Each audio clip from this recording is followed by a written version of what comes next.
Hey guys, James Wilson Taylor here for Rock Sound with another of our video calls. We're catching up with everybody while we're stuck at home. I'm delighted to say from the Fever 333, Jason's on the line. How are you, man? Yeah, I'm all right. I kind of, how we said earlier, it's like the obligatory response, like, yeah, I'm good. But yeah, no, shit's crazy. And just doing my best, really. You really are, man. I admire you for all the work you've been doing, and we'll talk about that in 1 second. I guess the way we've been kicking all these off is just to generally say I hope you're kind of keeping safe in the first era of all this madness, which has, of course, been, the kind of lockdown we're all in. I hope you and all your loved ones, you're keeping as well as you can in this time. Yeah, no, yeah, absolutely. I think that there was a huge realization I had after everything. After, obviously, my second child was born literally the day we announced lockdown in Los Angeles. So that was like how this all started for me. And then teaching my eldest child about race during all of this, and teaching family and friends. I mean, it's been a lot, it's been a lot, but it's really what honestly, I've been waiting for this moment. I really have. So yeah. And they're good though. They're amazing. And they've been really helping me a lot with this emotional labor that I've been kind of carrying around. So yeah, they're amazing.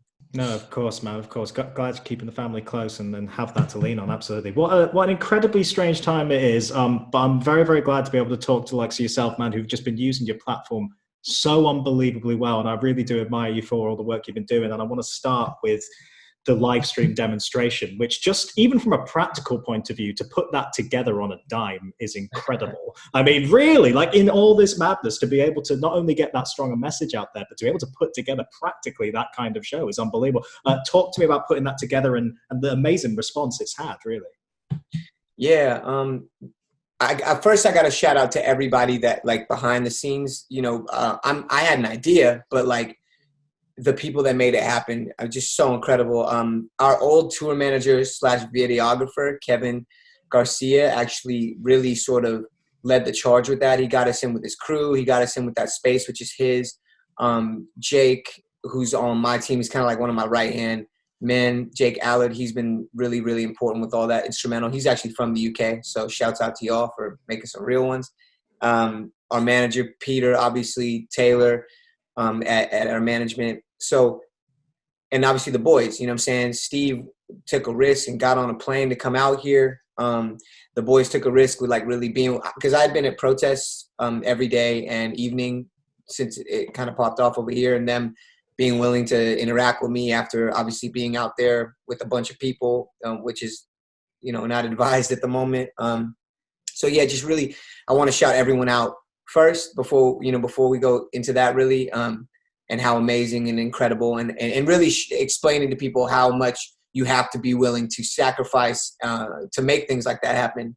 But yeah, I just figured it was like it just had to happen. There was really no question, like no question. Like the same way that I write about what I write about, and I say what I say, and I stand in my position firmly with this whole project was exactly the same, if not more, in this time, because relatively, it's like I feel like things are so sensitive and they're so heightened and they're so amplified that if you don't stand up and you don't speak up and you don't show up at the very least, then you're falling into a category that you once didn't consider yourself to be in. You know what I'm saying? And that's like a category of like racism, ignorance, big misunderstanding. Like it's a very different time. And so when we were putting this whole thing together, it really was just like no question. And me being fairly neurotic just as an artist and just everything that I want to have happen, like we made sure that everything was as good as it could be. And then the crew kind of took it and made it incredible. Like those names at the end that we played, that was literally, that was an idea that I had 15 minutes before we started the live stream or something, maybe 20 minutes. And then I was like, oh, guys, blah, blah, blah. And they just, boom, went in and made it happen. I like gave this, I was like, yo, 1 name big, then 3 names big, then 5 names, then 10, and exactly how I saw it in my head came out in like a matter of like 20 minutes. So again, just shouts out to everybody. And that's because they believed. I know I'm on and on and on, but like this all kind of ties in. It's true. You know what I'm saying? Like, it's because they believe. There was never, like, sometimes I'm going to be 100, but people be like, Jason, that's not possible. Or like, no, it's not. But everything, really, the sort of like respect for the mission and the movement was so abounding that they were like anything. Like, okay, cool, let's make that up. Let's make that up. Let's make that up. So Yeah, really lucky to have people that actually believe on this one like that, really. Yeah, absolutely. Incredible collaborative effort. And like I say, just, amazing work by your whole team there and such important work, of course. And speaking on that note, there's a quote you said when I was watching it back, and I wrote it down because it's such an important quote. And it's the one that absolutely stuck in my head. I want to get this right. It was, to my people of color, your very existence is punk rock. To my gay, lesbian, bi, trans, queer people, your existence is punk rock. And that to me is so powerful because, I mean, I don't have to tell you this, but it is like, the punk history of fighting oppression, first off, in all its forms, but also something you've spoken on very eloquently in the last couple of weeks, the history of Black music within rock itself as well. I mean, talk to me, if you will, expand a bit on that point, because I just think it's such an important statement. Yeah, well, I just think that it's a microcosmic view on a macro problem that we're experiencing in America and throughout the world, right? Black culture being exploited and plundered, in order to benefit. And then by definition of the word plunder, right? Like, so Black culture has been experiencing, I guess, moments where we're taken from and then we're not allowed to enjoy or revel in the fruits of the labor that we've given, whether we wanted to or not. Okay, so this is another understanding. Like, whether we wanted to give that thing away or not is not even of the issue, because power has been leveraged in such a way where people can take from us the whole time, right? So just kind of understanding that first and foremost for everybody watching this. And secondly, furthermore, the microcosmic view where I exist is in music and in activism and in my art. And in doing what I do and saying what I said that day, I was just trying to explain something that happens on a massive level in a way that wasn't inundating or overwhelming. So it's easy for people, or easier, right, for people that watch our band do this demonstration or listen to the music to sort of have a relationship with a more tactile relationship with a really abstract thing, right? So going, hey, look at us, look at me, look at Steven, like, we are Black people and we play this music. And little did you know that Black people like us generations back actually created this music and actually are the founders of this music. And this music was, co-opted at best. This music was hijacked. And I mentioned Elvis a lot, where they had this music that they knew would speak to people on a level that would be resounding, and a level that was unseen and unheard yet, but they couldn't put it in blackface, right? They couldn't put it on, they couldn't represent it with black faces. And so they took it and they put it in whiteface, essentially like musical whiteface, and they Elvised it. And they gave this man who was handsome and could sing kind of like a brother, and they put the music with an Elvis backdrop, and then never credited Black people. And I just find it to be pretty ironic that we're in this time right now. And this is like a big theory I have right now. We're in this time right now where rock music claimed to be subversive for so long.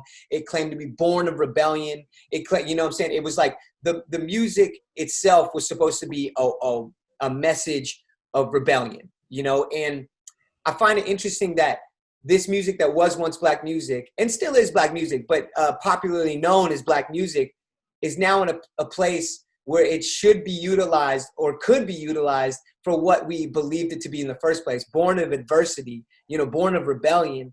And people are quite perplexed when I talk about this being Black music in a scenario where Black people are being subjugated, relegated, and have been suffering for so long. It's coming to a head.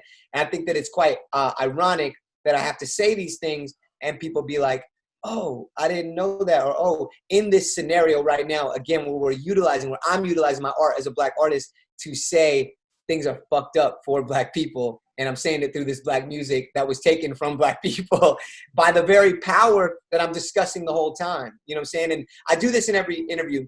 There's an idea of whiteness, right? I'm not discussing like the color of someone's skin or the melanin content. I'm talking about the idea of whiteness, which was a construct, which was structurally created, that was a kind of like an assimilation process of power following the idea of religion, because they started to assimilate people of color and immigrants into religion, which was initially their method of power. So they had to then bifurcate and then partition out different ways to classify people in order to exploit their bodies. So that's where race came from. That's what the idea of whiteness is on just like on an objective level. This isn't like some theory I made up. Like, you can read this. So I just, I was talking about, that in the live stream to really make people understand that the very idea of being something that isn't within the sliver or the cast of white, the idea of white, that shit is just punk rock by virtue of existence. Yeah, 100%, man, 100%. It's so interesting hearing you talk as well about that spirit of rebellion in music and everything, because it does feel like this moment is the first time in a long time where I've seen that spirit kind of come back a little bit. And it's obviously in this incredibly dark time where it feels necessary to do that. But maybe that's a positive we will see moving forward, is that, as someone who grew up with like Rage Against the Machine and System of a Down and stuff, that feels very, very distant in terms of the kind of topics and things that people would actually talk about in rock music. Yeah. Again, that's why I just, I find it to be laughable at best when I have the discussions prior to what's happening, right? When I'm like, yo, I remember when this music literally like was synonymous with protest. You know what I mean? Like I remember that.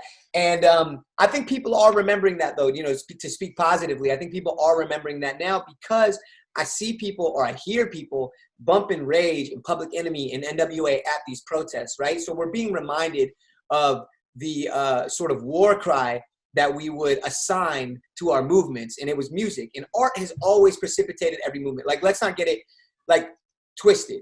Art has always precipitated every movement: Renaissance, intellectual, political, romantic, sexual. Like these things are they're always in front of it is always art, and it catalyzes it always, and then it serves as a mouthpiece, and at times as the champion for a movement. And I think that it really is a beneficial thing from this all, I guess, would be that we are reminded of our power. And if history, has taught us anything, is as unfortunate as it may be, oftentimes we have to be taken from in order to realize what it is we've lost. Do you know what I'm saying? And what it is we had before. And I really think that it's an incredible time for us as a people, all of us as a people, seeing people come together and really, really let go of their presumptuous ideas, presupposition, and ignorance, and really go, oh, wait a minute. Black people haven't been complaining. Brown people haven't been complaining. Immigrants, trans, gay, queer, bi, lesbian people, they're not complaining. This is their truth.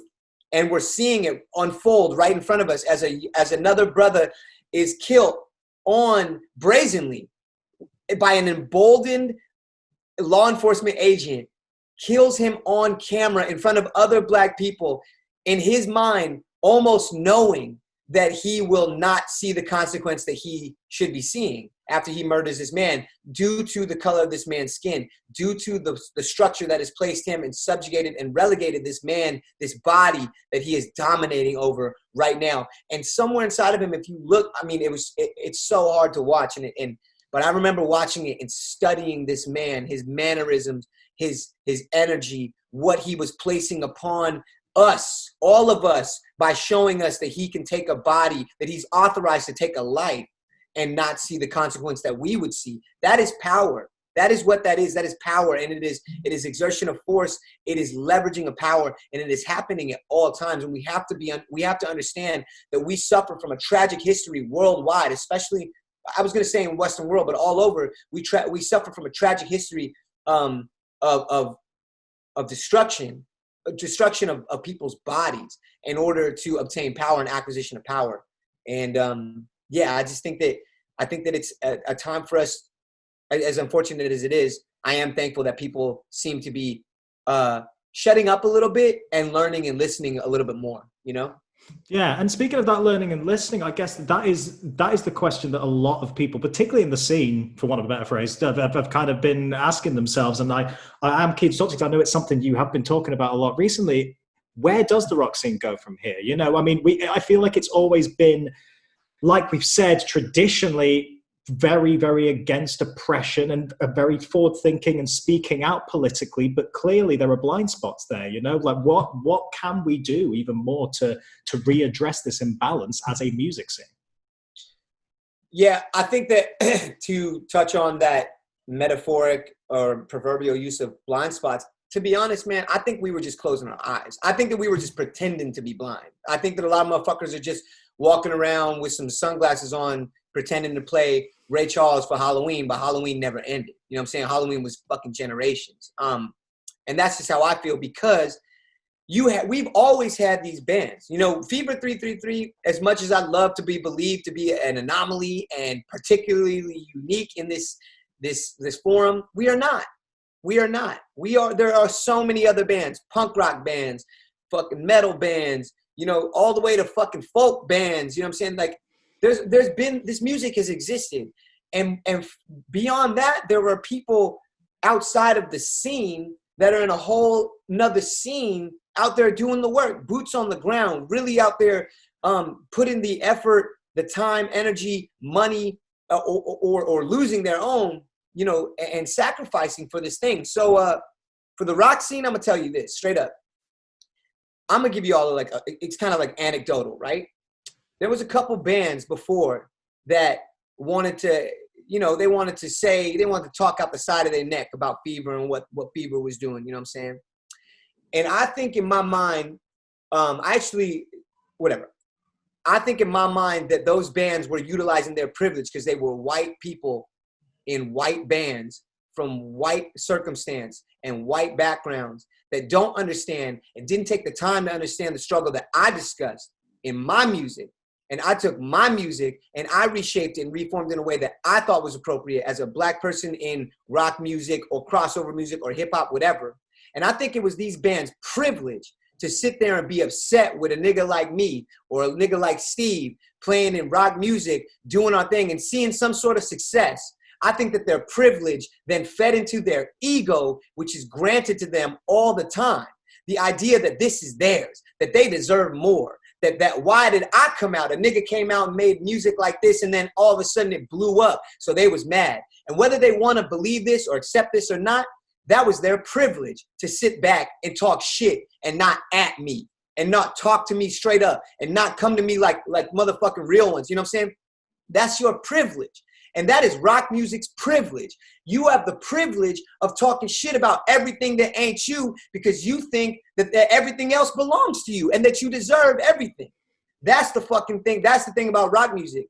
And because it claims to be and it masquerades as a motherfucking progressive charlatan. It walks around acting, oh yeah, no, I'm in a rock band, so I this. I'm in a hardcore band, so I this. I'm a metal band, emo band. I'm from this scene where the etymology or the derivation of this scene is progressive. Therefore, I can consider myself progressive. But you're not progressive.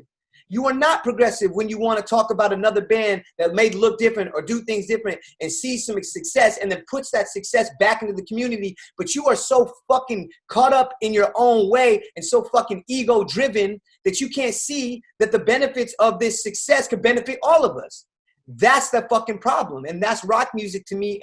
In a lot of ways, I've seen it. Now, even before I was in Fever 333, I was in Let Live, and I saw people seeing it as something that, whether I intended it to be or not, seeing it as something, that was in the way of their progress, looking out for number one, this crazy idea instead of the community that we claim that we are. Let's just keep it a buck. Like, people need to we need to look at ourselves in the mirror and go, we've been fucking up for a long time. And our scene is only being more and more progressively problematic. We continue to be more problematic because we lie to ourselves, and then we can fucking convince everyone else in our circle that it's okay. You know, and then lastly, I'll say this. The bands that people look up to that should have spoke up, or I'm sorry, not even should have, because I'm not even going to make it obligatory, right? I'm going to say this. The bands that claim that they would have showed up and the claim that at any, when the time comes, we are out here, but you weren't there before this time came. That's the fucking problem, is that you can appropriate struggle. Motherfuckers can appropriate struggle. They can sit here and act like they come from, the shit is hard and life is hard. But then when you see motherfuckers dying right in front of you, when you see the plunder, when you see the, subjugation, when you see exploitative behavior in your scene and you don't do nothing about it, but then you go on stage and you talk about it, or you play behind someone who's talking about it, you play along somebody that claims to be a real one, that shit ain't real to me.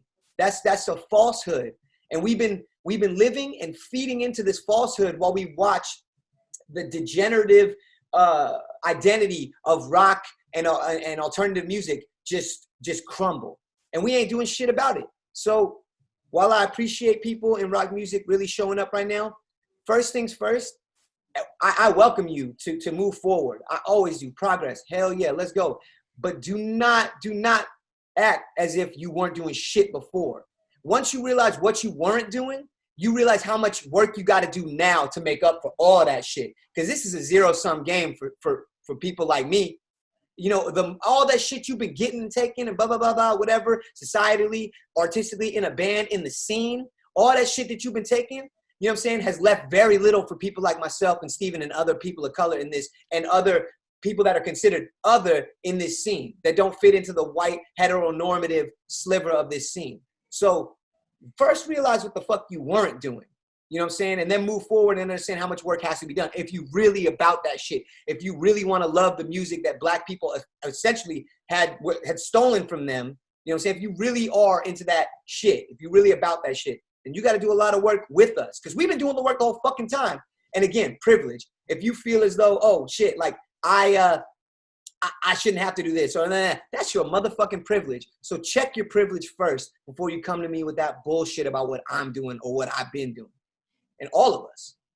Yeah, absolutely, man. The work starts now, I think, for the industry as a wide whole, and I hope it continues and I hope it actually grows, because, yeah, you're making perfect sense with that, man. I got to tell you. I do want to talk about the single as well, Supremacy, because, again, very important work there. And on a lighter note, but on a very positive note, I love seeing Debbie Harry's reaction the other day as well. That's got to be awesome, right? That's crazy. That's my man.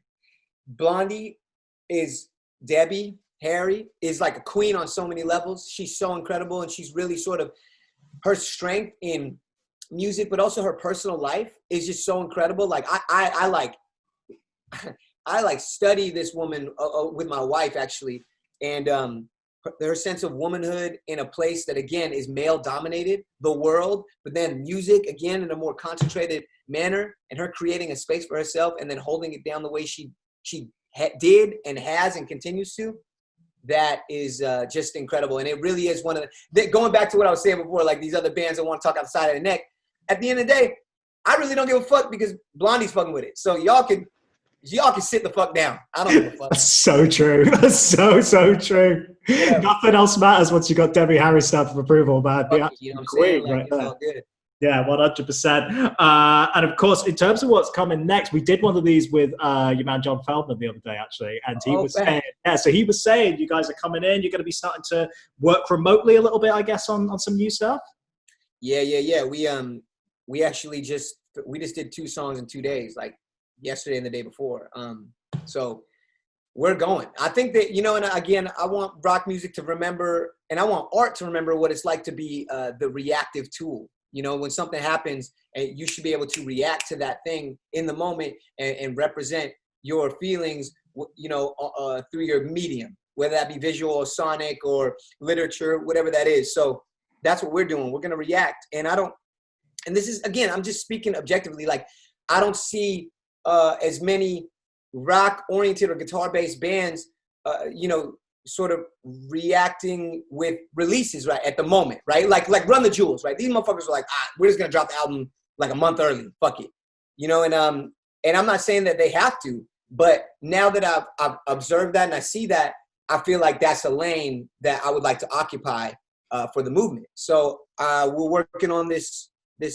I'm probably gonna be like an EP or something, and then just drop it, fuck it, you know, and just talk about what's happening right now. That's amazing, man. Yeah, I think that's certainly the way the whole industry's going, but certainly at the moment, yeah, absolutely reactive. It should be reactive. That makes total sense, man. Yeah, especially when, like you've said, you know, art and music is the conduit to a lot of these changes. And how are you going to do that if you're not talking about what's happening right now? I really don't know. I think that, you know, sometimes, of course, like in different relationships and different instances and scenarios, I guess it is good to, you know, take a minute to reflect. But this is something that I personally have been reflecting on for decades, actually now. And it's here. You know, it's all coming to a head and a boiling point, fever pitch, whatever phrase you'd like to use, it's all here. It's all happening. And I would be doing myself and my younger self and my hopeful self back then, I would be doing that part of me a disservice if I didn't speak up right now about how I feel in this moment. You know what I'm saying? In this very moment, and allow myself to be emotional, allow myself to show myself in a way that people may not have seen me before too. You know what I'm saying? A lot of people sort of speak to my diplomacy in a lot of things. And while I do, I feel like I worked a long time to have that at the foot of most of my argument or most of my movement, and making sure that I can offer a space for everybody.